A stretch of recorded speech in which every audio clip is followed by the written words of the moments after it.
Bismillahirrahmanirrahim. Assalamualaikum warahmatullahi wabarakatuh, rekan-rekan sekalian. Pada hari ini kita kuliah terkait dengan mata kuliah etika profesi keguruan. Alhamdulillah, rekan kita Lutfil Aziz dan juga Andri Lasmana telah men-share materinya peluang profesi guru. Nah, itu ada dua submateri, yaitu terkait dengan peluang profesi guru masa kini dan masa depan, kemudian tantangan profesi guru. Sebenarnya sudah sedemikian bagus dan apik dipaparkan dalam makalahnya, hanya mungkin teman-teman sekalian ada yang merespon ataupun tidak. Kebanyakan sih mungkin hanya menyimak dan membaca saja. Yang pertama adalah peluang profesi guru masa kini dan masa yang akan datang.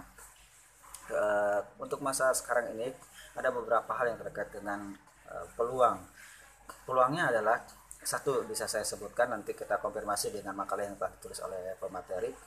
Yang pertama adalah tahun-tahun ini atau sampai tahun-tahun yang akan datang itu orang yang bergelut di bidang pendidikan, terutama guru salah satunya, nah itu banyak yang purna bakti, artinya banyak yang pensiun.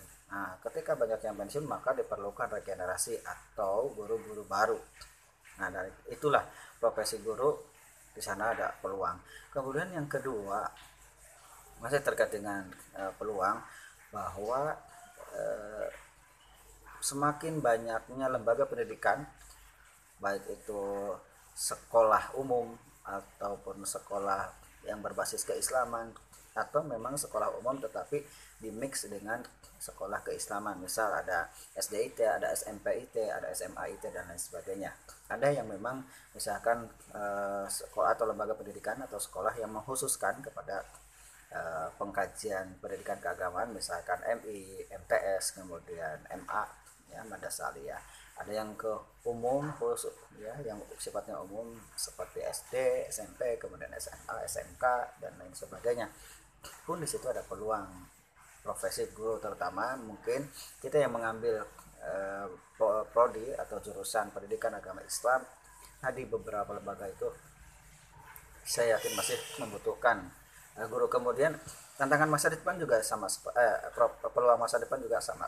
Prospek ini masih terus berjalan karena memang pendidikan itu sejatinya akan selalu ada sampai akhir hayat.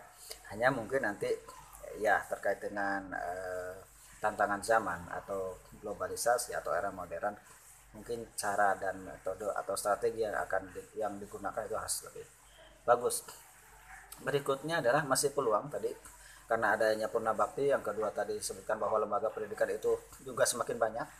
Nah, yang ketiga adalah perhatian dari pemerintah bahwa guru, ya di situ ada misalkan ada Undang-Undang Guru dan Dosen nomor 14 tahun 2005. Teman-teman sekalian nanti silakan baca di situ secara detail, pun terkait ada kode etik guru yang mungkin pada tahun 2013 atau 2000 berapa mungkin sudah ada pembaharuan terkait dengan kode etik guru.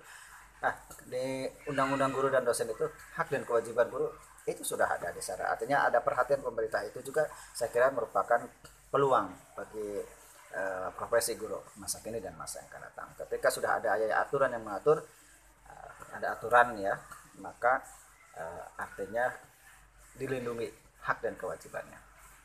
Yang poin besar yang kedua adalah tantangan profesi guru.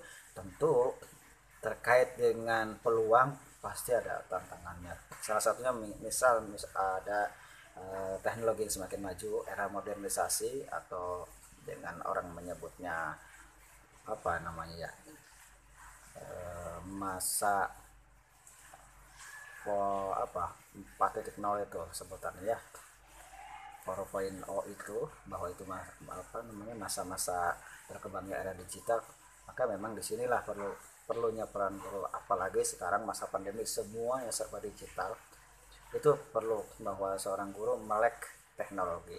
Di sini menjadi tantangan. Kadang-kadang guru yang sudah berusia atau guru memang yang senior istilahnya dalam menghadapi teknologi ini, mereka sudah menyerah. Nah, kita ya yang generasi muda harus mau tidak mau melek teknologi, dan itu tantangan satu. Kemudian yang berikutnya juga zaman semakin berubah, dari adanya teknologi, budaya, sikap, gaya hidup dan lain sebagainya itu juga mempengaruhi interaksi antara guru dengan murid atau guru dengan peserta didik. Nah, disitulah ada beberapa hal yang memang biasanya terkikis. Kalau nanti teman-teman silahkan mencari, ada sebuah video yang cukup menarik, coba cari di internet.